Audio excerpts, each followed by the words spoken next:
যে ক্রীড়া প্রতিযোগিতার জন্য যে আমরা একত্রিত হয়েছি সেটার জন্য ধন্যবাদ জানাই।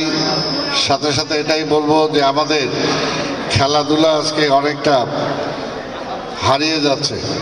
যেভাবে প্রতিদিন স্কুল কলেজ ইউনিভার্সিটির বিশেষ করে যুবকরা ছাত্ররা ছাত্রীরা খেলাধুলা করতে হবে প্রতিদিন সকালে বিকেলে, এবং শরীর যদি ঠিক থাকে স্বাস্থ্য যদি ঠিক থাকে তাহলে ব্রেন ঠিক থাকবে, আর ব্রেন ঠিক থাকলে পড়াশোনা ভালো হবে, আর পড়াশোনা যদি ভালো হয় তাহলে এই দেশের ভবিষ্যৎ নেতৃত্ব ভালো হবে। তো সেটার জন্যই আজকের সমাজে যে অবক্ষয় দেখা দিয়েছে, বিশেষ করে আমাদের গার্জিয়ান যারা আছেন তাদেরও দৃষ্টি আকর্ষণ করি যে ছেলে মেয়েদেরকে যদি আজকে মাদক থেকে দূরে রাখতে হয়, নেশা থেকে দূরে রাখতে হয়, তাহলে তাদেরকে খেলাধুলায় নামাতে হবে। যেখানে যতটুকু খোলা জায়গা আছে সেটাকে মাঠ হিসাবে ব্যবহার করতে হবে।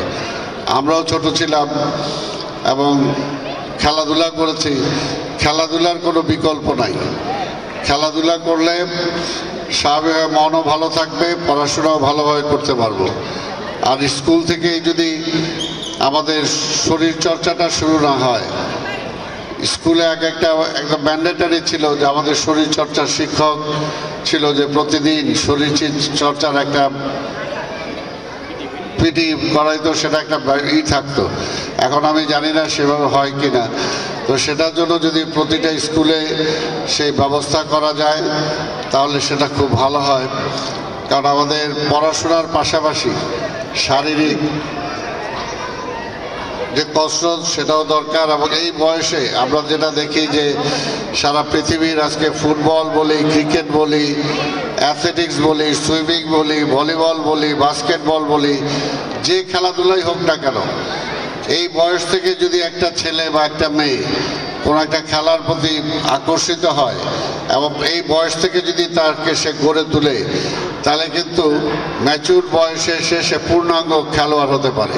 কিন্তু আমাদের দুর্ভাগ্য, আমাদের এই দেশে যখন ম্যাচুর হয়ে যায় তারপরে খেলোয়াড় হয় সে, তখন আর সে বয়সে সেটা কাভার করে না। এই কারণে দেখা যায় যে আন্তর্জাতিক খেলাধুলায় আমরা যতটুকু আগানো দরকার সে পর্যন্ত আমরা পারিনি। তবে আমরা ধন্যবাদ জানাই যে অন্তত আমাদের মেয়েদের মধ্যে আজকে বিভিন্ন খেলাধুলায় আমরা দেখতে পাচ্ছি যে এগিয়ে আসতেছে। তো সেটার জন্য আমাদের এই প্রাইমারি স্কুল বলি, হাই স্কুল বলি, এগুলো থেকে আজকে ছেলে মেয়েদেরকে উৎসাহিত করতে হবে। কে কোনটা ভালো করতে চায়, কে ফুটবল ভালো করতে চায়, যে কে ক্রিকেট ভালো করতে চায়, বা কে এভারেজ হয়তো কোনোটাই ভালো করতে চায় না, পড়াশোনা করতে চায়। কিন্তু পড়াশোনা করতে হলেও তাকে একটা টাইম অন্তত তাকে শারীরিক যে প্রশিক্ষণ সেগুলো দরকার সুস্থ থাকার জন্য, সুস্থ মন থাকার জন্য। তা আমি বক্তব্য দীর্ঘায়িত করব না। এই আজকের এই ক্রীড়া প্রতিযোগিতায় যারা অংশগ্রহণ করবে, আমি আশা করব যে ভবিষ্যতে অন্তত আমাদের এই মোহাম্মদপুর আদাবর মিলে যতগুলি স্কুল আছে এই সব জায়গায় না হোক অন্তত এই জায়গায় সব স্কুল কলেজগুলোকে নিয়ে আমরা সেন্ট্রালি একটা প্রতিযোগিতা করার জন্য আমরা ব্যবস্থা করব, যাতে এলাকার ছেলেমেয়েরা খেলাধুলা উৎসাহিত হয়। আমরা ফুটবল ক্রিকেট এই দুইটা প্রতিযোগিতা আমরা স্কুল এবং কলেজ লেভেলে আমরা করতে চাই, এবং সব স্কুলগুলোর সহযোগিতা আমরা চাই। তাই আমরা আশা করব এলাকার মুরব্বী যারা আছে তারাও এই ব্যাপারে সহযোগিতা করবেন। এবং স্কুলগুলোর পরিবেশ যদি ভালো থাকে, স্কুলে সবসময় বাইরের কেউ আইসা যাতে আমরা আড্ডা টাড্ডা না দেই, স্কুলের পরিবেশটা যাতে আমরা ভালো রাখি, স্কুলের শিক্ষক শিক্ষয়িত্রী যারা আছে তাদেরকে যাতে আমরা সহযোগিতা করি, সেই ব্যাপারে আমাদের খেয়াল রাখতে হবে। আর এইখান থেকে যে সমস্ত ভালো ছেলে মেয়ে বের হয়ে আসবে তারাই কিন্তু ভবিষ্যতে এই দেশের নেতৃত্ব করবে। এবং যদি নেতৃত্ব ভালো না হয় তাহলে দেশ এগোতে পারে না। আজকে দেশের যে অবস্থা, এই অবস্থায় দেশের অর্থনীতিকে গড়ে তুলতে চাই আমরা, দেশের সাংস্কৃতিক কর্মকাণ্ডকে গড়ে তুলতে চাই। এই যে এখন যখন সকালবেলা আজকে এখানে এসে জাতীয় সঙ্গীতটা দাঁড়ালাম, সবার সাথে গাইতে, তখন কিন্তু আমার সেই মুক্তিযুদ্ধের কথা মনে পড়ে গেল। মুক্তিযুদ্ধের সময় যখন সকালবেলা ট্রেনিংয়ে যাওয়ার সময় যখন এই গানটা আমাদের সামনে বাজতো, তখন কিন্তু চোখের পানি আমাদের চলে আসতো। তা আমাদের এই দেশটা যুদ্ধ করে আমরা স্বাধীন করেছি। এই দেশটা চাই এই দেশের জনগণের জন্য গ্রহণযোগ্য একটা দেশ হোক, সবার জন্য, ভবিষ্যৎ প্রজন্মের জন্য একটা ভালো দেশ হোক।